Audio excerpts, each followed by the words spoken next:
Olá, pessoal, que a graça e a paz do nosso Senhor e Salvador Jesus Cristo sejam com todos. Mais uma vez estamos juntos, ainda que fisicamente distantes, para continuar estudando a carta que Paulo escreveu aos Gálatas. Muito obrigado por sua companhia e sejam bem-vindos à nossa Escola Bíblica Dominical.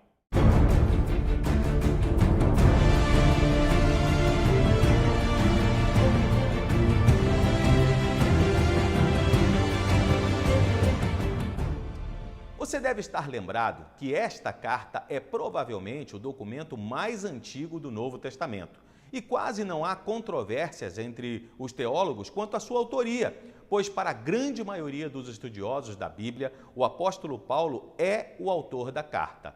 Paulo se viu obrigado a escrever aos crentes da Galácia, região que ele e Barnabé visitaram em sua primeira viagem missionária, porque um grupo de cristãos vindo da igreja em Jerusalém estavam ensinando que para alcançar a salvação, os cristãos que não eram antes judeus deveriam ser circuncidados e fazer o compromisso de observar as leis de Moisés, ou seja, somente acreditar que Jesus Cristo morreu e ressuscitou em nosso lugar para nos reconciliar com Deus e nos livrar da condenação do pecado não era suficiente.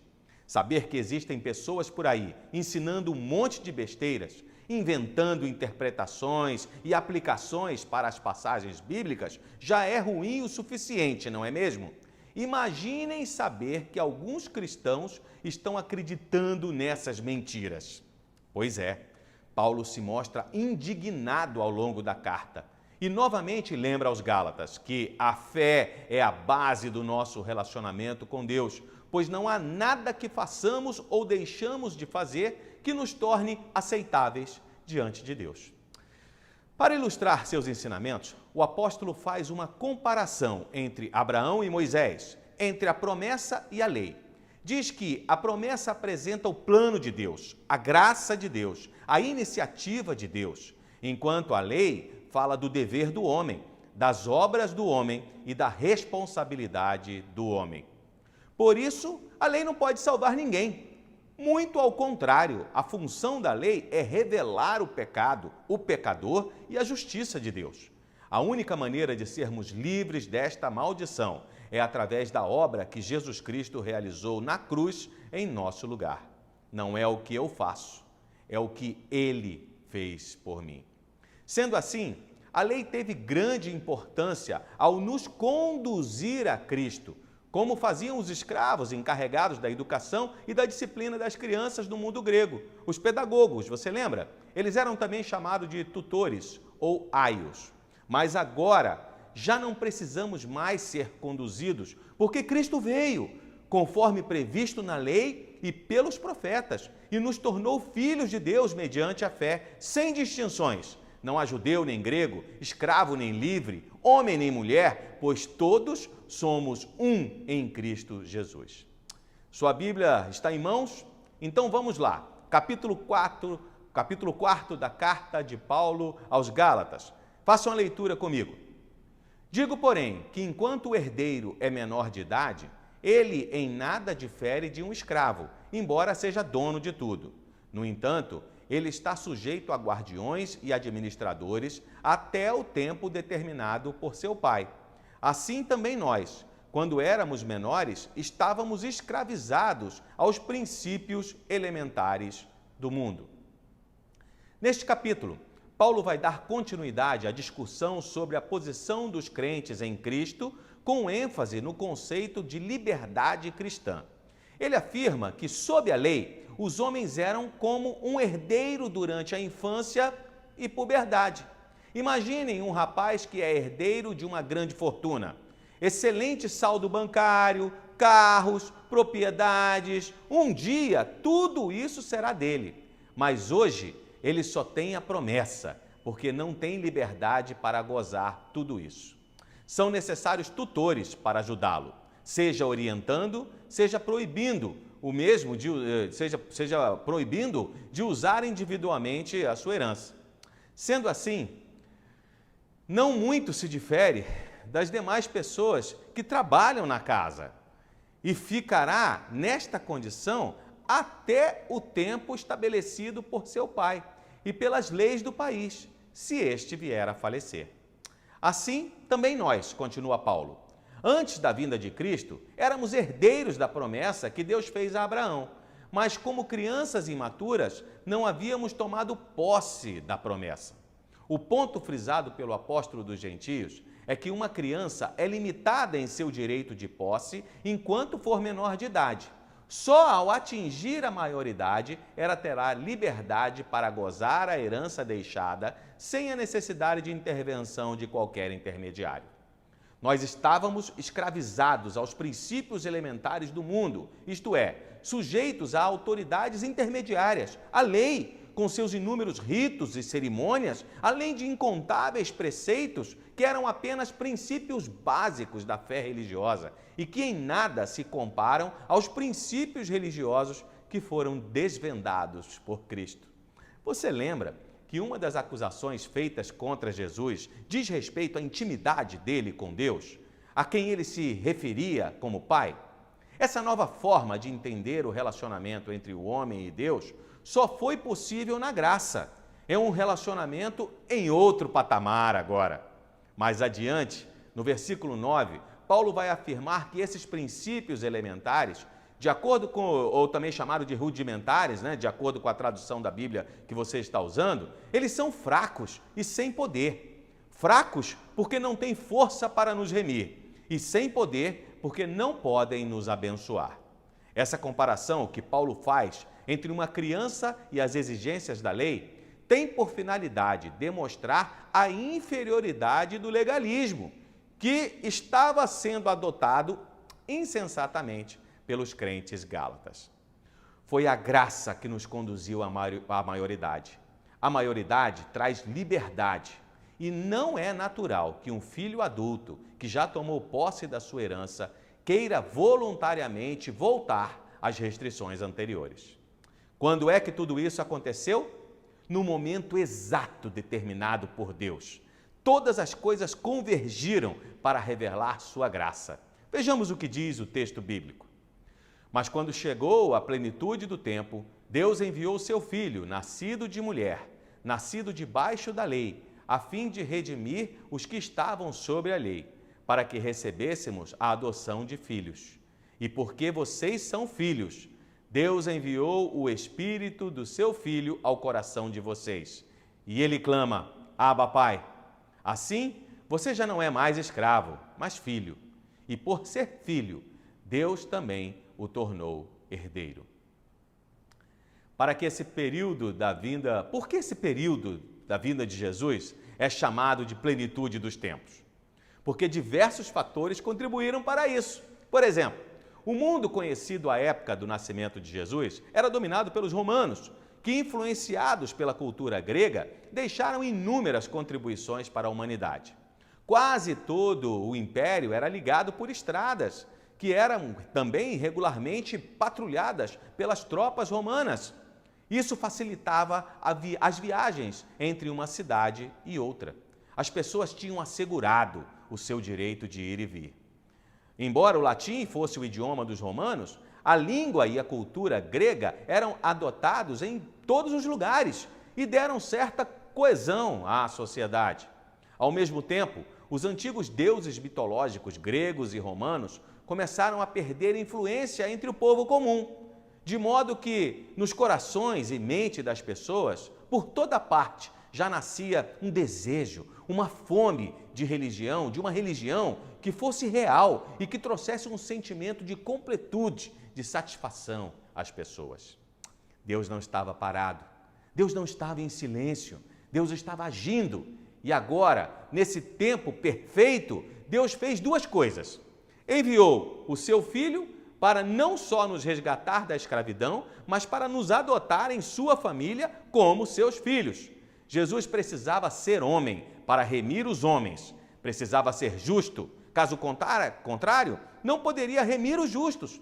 E se não fosse o Filho de Deus, não poderia ter remido as pessoas para Deus. A outra ação de Deus foi enviar o seu Espírito aos nossos corações, para que nós pudéssemos ter certeza da nossa condição de filhos.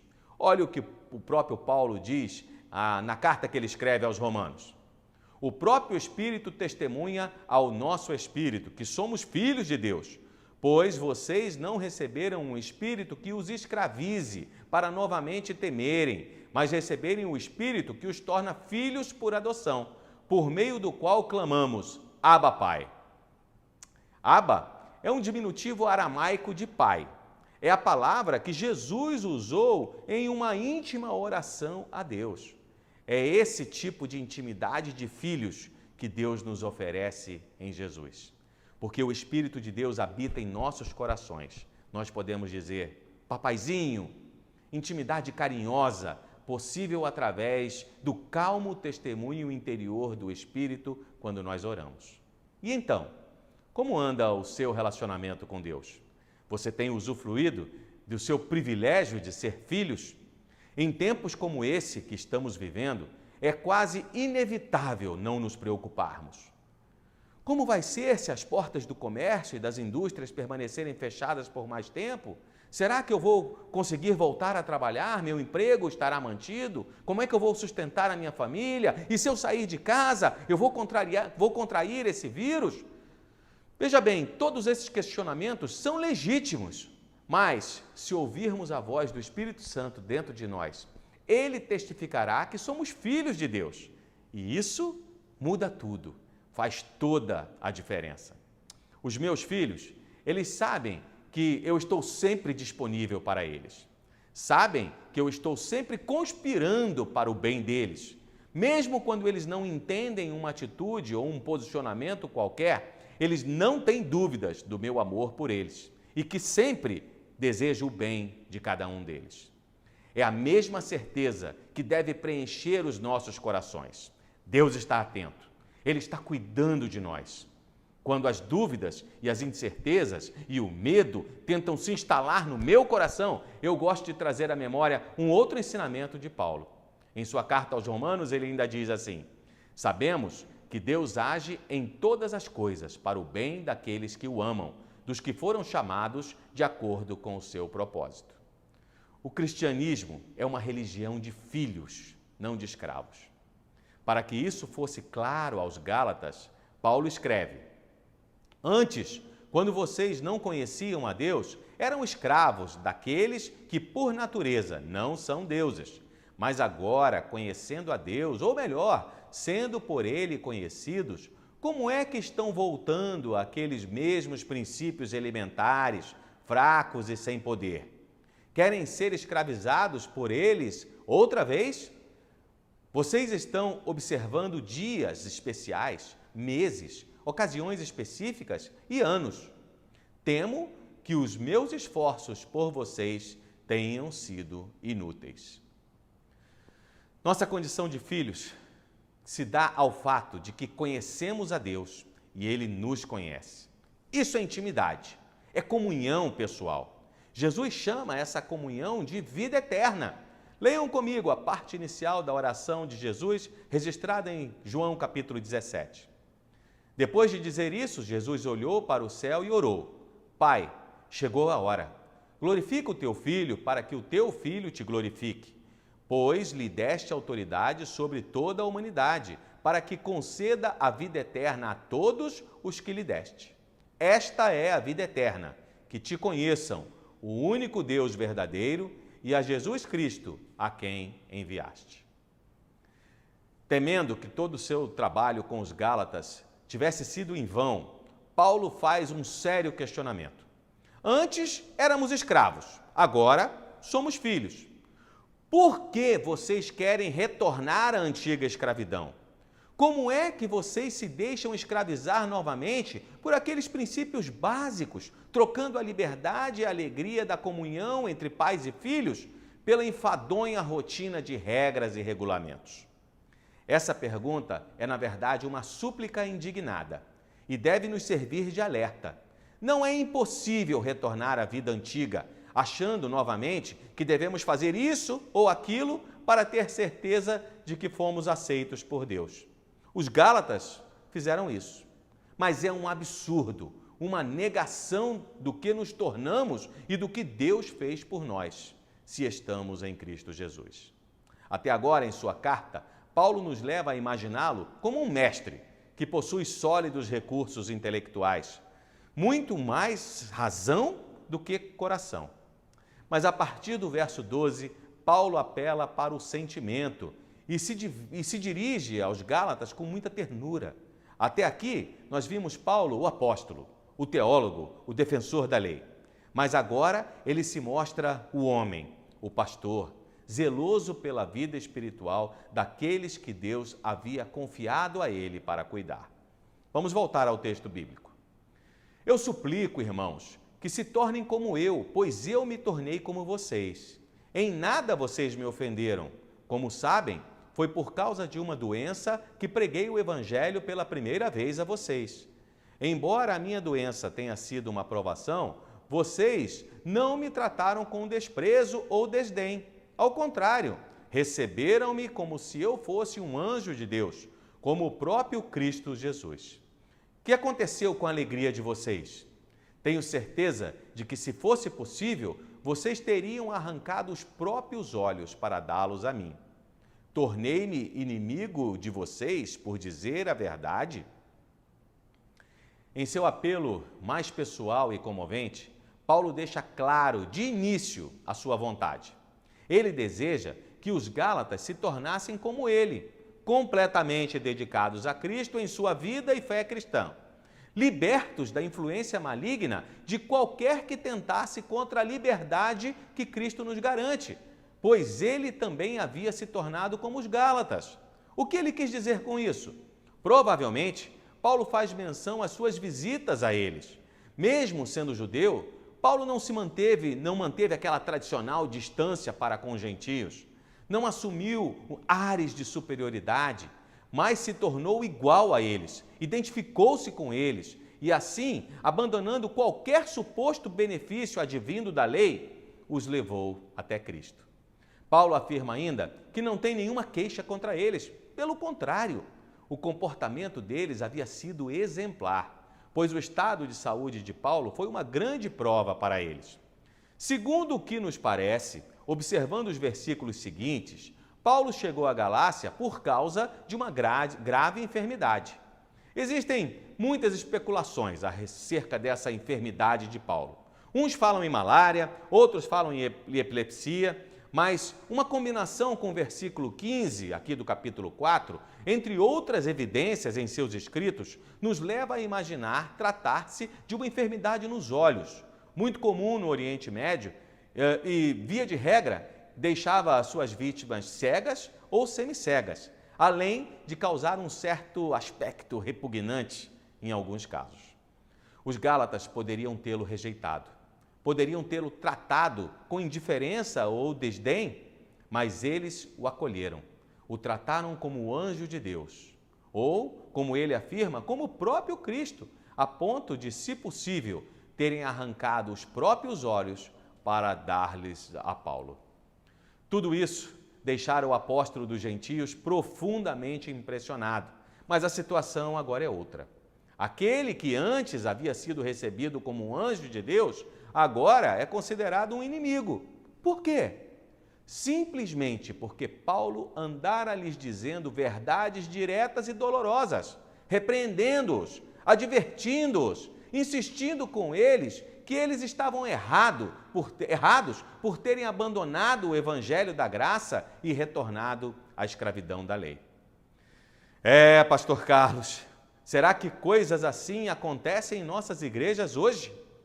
Quando os Gálatas reconheceram a autoridade pastoral de Paulo, o trataram como um mensageiro de Deus. Mas quando não gostaram da sua mensagem, o rejeitaram e ele se tornou seu inimigo. Será que hoje, em pleno século XXI, alguém muda de igreja, de uma igreja para outra, porque não gostou da mensagem que foi pregada? Olha, gente, é tremenda a responsabilidade de trazer uma mensagem da parte de Deus para a sua igreja. O pregador é aquele que diz, assim diz o Senhor. E ai daqueles que falam em nome de Deus para satisfazer qualquer outro objetivo que não seja a pregação do Evangelho de Jesus. Pregadores que deixam de lado as verdades que precisam ser ensinadas para agradar a sua audiência, agem como falsos profetas. E é justamente um contraste entre a sua atitude e a atitude dos falsos mestres de Jerusalém que Paulo vai abordar nos versos seguintes. Vamos prosseguir. Verso 17. Os que fazem tanto esforço para agradá-los não agem bem, mas querem isolá-los, a fim de que vocês também mostrem zelo por eles. É bom sempre ser zeloso pelo bem, e não apenas quando estou presente. Meus filhos, novamente estou sofrendo dores de parto por sua causa, até que Cristo seja formado em vocês. Eu gostaria de estar com vocês agora e mudar o meu tom de voz, pois estou perplexo quanto a vocês. Embora haja uma sugestão diferente em algumas versões da Bíblia, tudo indica que Paulo acusa os falsos mestres de adularem os gálatas hipocritamente, ou seja, não porque eles estão realmente interessados neles, mas somente porque querem ganhá-los para o seu evangelho adulterado. Por isso, ele diz que é bom ser zeloso, mas para o bem. Mas aqueles falsos mestres não eram sinceros em sua devoção. Eles bajulavam e enchiam os gálatas de atenção apenas para que eles se afastassem de Paulo, o que, na verdade, significava também os afastar de Cristo e da liberdade que nele há. Quero chamar sua atenção para o fato de que, quando o cristianismo se transforma numa servidão a regras e regulamentos, suas vítimas ficam inevitavelmente sujeitas, ou melhor, amarradas aos seus mestres. A ambição de todo cristão deve ser alcançar a maturidade em Cristo. A atitude de Paulo para com os gálatas era totalmente diferente. Ele os considerava filhos na fé. E como uma mãe sofre, de certa forma, ao ver o seu filho sendo formado em seu ventre até o momento do parto, Paulo também se angustia em ardente desejo e oração, até ver Cristo formado neles, ou seja, até que fossem completamente transformados à imagem de Cristo. Que bela ilustração nós encontramos aqui de como deve ser o relacionamento recíproco entre uma igreja e o seu pastor. Nós, pastores cristãos, não somos apóstolos de Jesus Cristo.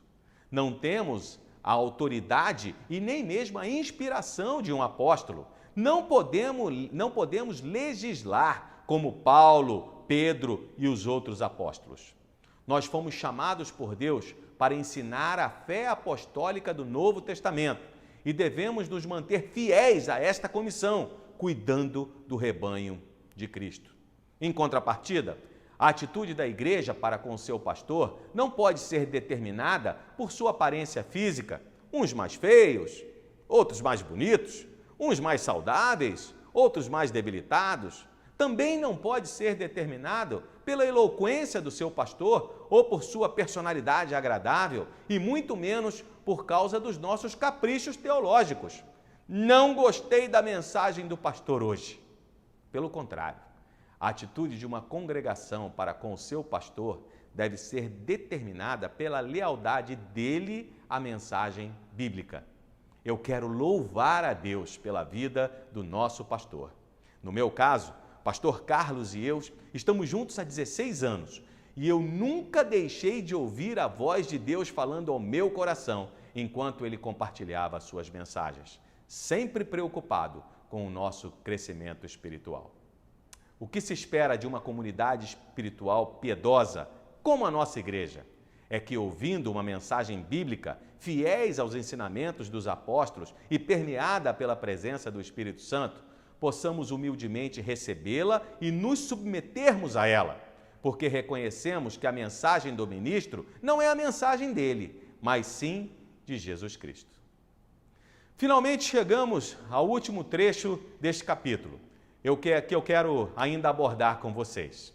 Espero que você tenha lido ao longo da semana a história de Abraão que eu recomendei, narrada entre os capítulos 12 e 25 do livro de Gênesis, Porque Paulo vai agora nos levar novamente ao Velho Testamento e, usando personagens como Abraão, Sara, Isaac, Ismael, mais uma vez, nos mostra diferenças entre o judaísmo que os gálatas estavam querendo praticar e o cristianismo.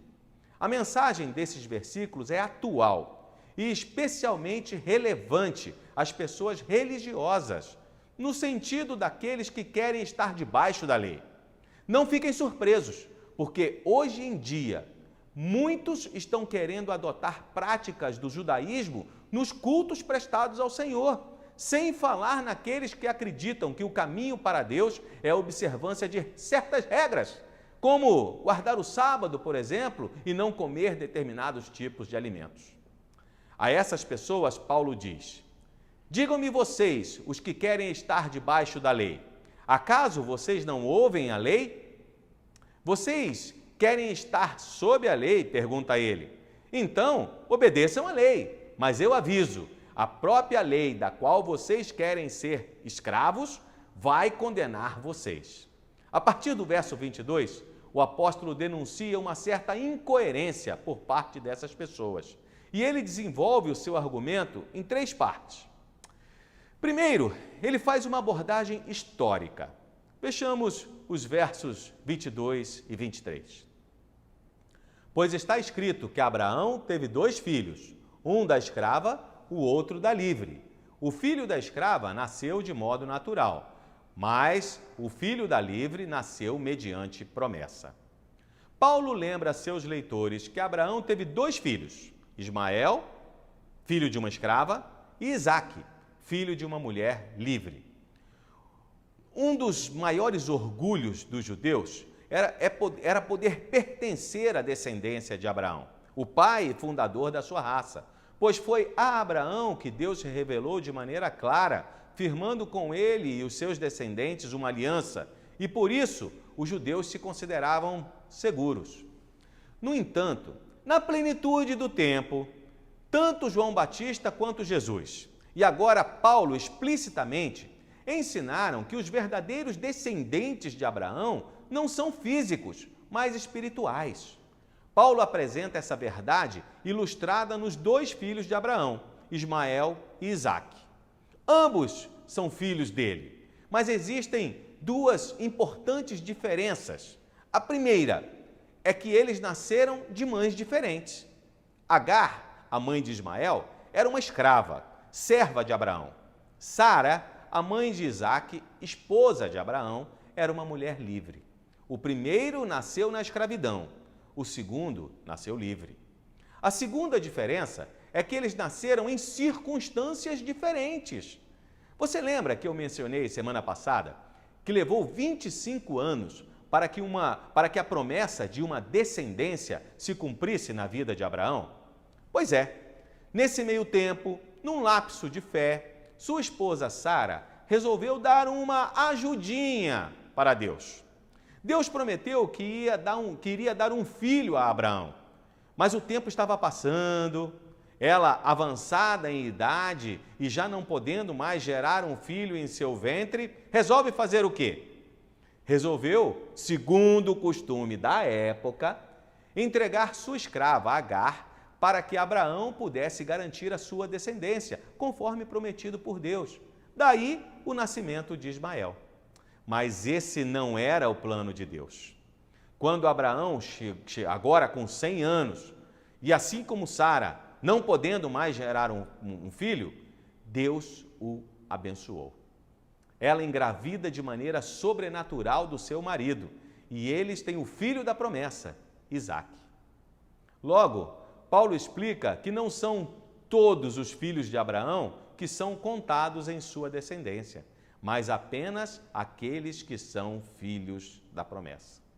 Como vimos, o nascimento dos filhos de Abraão são eventos históricos, mas as circunstâncias que envolvem o nascimento de Ismael e Isaque também apresentam uma profunda verdade espiritual. Diz o verso 24: essas mulheres representam 2 alianças. É impossível entender a Bíblia sem entender essas 2 alianças. Uma aliança é um acordo solene entre Deus e os homens, através do qual ele os transforma em seu povo e promete ser o seu Deus. Deus estabeleceu a antiga aliança através de Moisés e a nova aliança através de Cristo, confirmada pelo sangue de Jesus. Por isso, a Bíblia é dividida em duas grandes partes: o Velho Testamento, ou a Antiga Aliança, e o Novo Testamento, a Nova Aliança. Vamos ver como Paulo as descreve. O filho da escrava nasceu de modo natural, mas o filho da livre nasceu mediante promessa. Isso é usado aqui como ilustração. Essas mulheres representam duas alianças. Uma aliança procede do Monte Sinai e gera filhos para a escravidão. Essa é Agar. Agar representa o Monte Sinai na Arábia e corresponde à atual cidade de Jerusalém, que está escravizada com os seus filhos. Mas a Jerusalém do Alto é livre e é a nossa mãe, pois está escrito: regozije-se, ó estéril, você que nunca teve um filho. Grite de alegria, você que nunca esteve em trabalho de parto. Porque mais são os filhos da mulher abandonada do que os daquela que tem marido. Paulo afirma que os judeus, ilustrados pela citação da cidade de Jerusalém, estão escravizados pela lei e são representados por Agar e Ismael, a aliança da lei. Assim como os filhos de Agar eram escravos, também são escravos os filhos da lei. Com Sara é diferente. Ela não era escrava, ela era livre. E sendo livre, representa a Jerusalém celestial, a nova aliança, da qual fazem parte não mais só os judeus, mas agora todos aqueles que tiveram suas vidas transformadas por Jesus. Escrevendo aos Coríntios, Paulo fala dessa nova nacionalidade. Nós, os cristãos, somos povo de Deus, fazemos parte dessa Jerusalém lá de cima. Aqui, nós somos apenas embaixadores. Estamos ligados a Deus por um novo pacto. Jesus me deu a vida eterna e esta é a vida que eu quero viver com Ele a partir de agora. Por fim, Paulo faz uma aplicação pessoal das verdades que expôs. Se somos cristãos, somos como Isaac e não como Ismael. Somos descendência espiritual de Abraão e não física. Não nascemos de maneira natural, mas somos frutos de um milagre de Deus.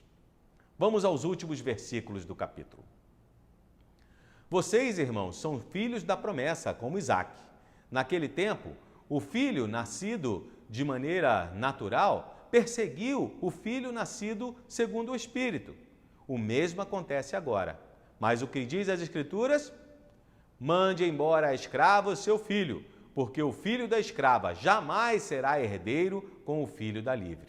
Portanto, irmãos, se não somos filhos da escrava, não somos filhos da escrava, mas da livre.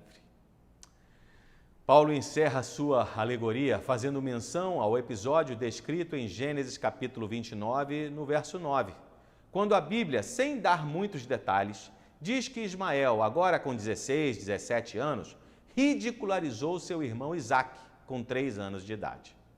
Talvez isso possa ter sido o ápice de diversos outros momentos de tensão entre Ismael e Isaque. Pode até ser considerado esse fato, pode até ser considerado uma perseguição. Não sabemos, mas sabemos que foi muito grave, grave o suficiente para que Sara exigisse que Agar e Ismael fossem mandados embora. Esses incidentes ilustram a perseguição que nós devemos esperar. Muitas vezes a perseguição acontece dentro da nossa própria casa. O Senhor Jesus foi cruelmente perseguido e rejeitado, zombado e condenado por sua própria nação. Os oponentes mais impetuosos do apóstolo Paulo, que o perseguiam e lutaram contra ele, foram membros da igreja de Jerusalém, judeus cristãos. Ao usar esta ilustração, Paulo quer deixar claro aos Gálatas que a lei e o evangelho não podem coexistir e faz um anúncio fúnebre do judaísmo. Lança fora a escrava e seu filho, deixando claro que a lei nunca foi, nem nunca será o meio que Deus usa para redimir os homens. Aqueles que insistem em pensar que a lei é motivo de redenção, automaticamente voltam à condição de escravos e não têm parte na herança prometida por Deus a Abraão e a sua descendência. Qual é a promessa de Deus? Por causa da tua fé, eu o justificarei e o abençoarei e a sua descendência. Nós fomos profundamente abençoados por Deus quando Ele envia Jesus para tomar sobre si a nossa condenação e morrer em nosso lugar. Por causa do que Jesus fez, nós nos tornamos herdeiros da promessa, nos tornamos filhos de Deus. Nós somos livres. Vamos orar? Amado Deus, nós queremos te agradecer por esse presente maravilhoso. Muito obrigado, porque tu nos justificas através da morte de Jesus Cristo em nosso lugar. Muito obrigado, Deus, porque tu nos adotastes como filho. Muito obrigado, Deus, porque como se tudo isso já não fosse maravilhoso o suficiente, tu ainda nos deste o teu Espírito Santo, Senhor, para nos acompanhar dia a dia nessa jornada, enquanto nós tentamos nos tornar cada dia mais parecidos contigo, enquanto aguardamos, ó Deus, o toque da trombeta, enquanto aguardamos a convocação para estarmos contigo na eternidade. Muito obrigado pela presença do teu Espírito Santo em nossos corações. Muito obrigado pela calma e pela certeza que ele nos traz de que tu estás cuidando de nós. Por isso, Senhor, em tuas mãos eu quero colocar agora todas as famílias da nossa igreja. Pedir, ó Deus, que tu continues a nos abençoar, pedir que tu continues a nos livrar dos males, Senhor, em especial desse vírus que continua assolando a humanidade nesse tempo. Pedimos, ó Deus, que tu não permitas que o desemprego chegue à porta dos teus servos, que tu continues, Senhor, a nos sustentar. Até aqui nos ajudou o Senhor e nós cremos, ó Deus, que como um pai cuida dos seus filhos, tu também estás atento a cada uma das nossas necessidades. Muito obrigado, Deus, por essa certeza, muito obrigado pela tua presença em nossas vidas. Continua a abençoar, Senhor, todos aqueles que estão envolvidos, seja direta ou indiretamente, para que uma solução seja encontrada, para que uma vacina, ó Deus, seja produzida, enfim, Senhor, para que os nossos cientistas, os médicos, pesquisadores, eles possam, ó Deus, nos dar um caminho, um alívio, ó Deus, na certeza de que encontraram um antídoto contra este vírus terrível, Senhor. Continue a abençoar os teus servos que estão atuando incansavelmente em busca dessa solução. Abençoa também, ó Deus, os profissionais que estão envolvidos, ó Deus, para que tenhamos aí algum tipo de bem-estar durante esse período de restrições sociais. Pessoas, ó Deus, que precisam conduzir veículos de transporte coletivo, aqueles que atuam na segurança pública, sem contar, ó Deus, nos amigos e irmãos queridos que estão diretamente trabalhando, ó Deus, nos hospitais, pronto-socorros da nossa cidade. Continua, ó Deus, a cuidar deles.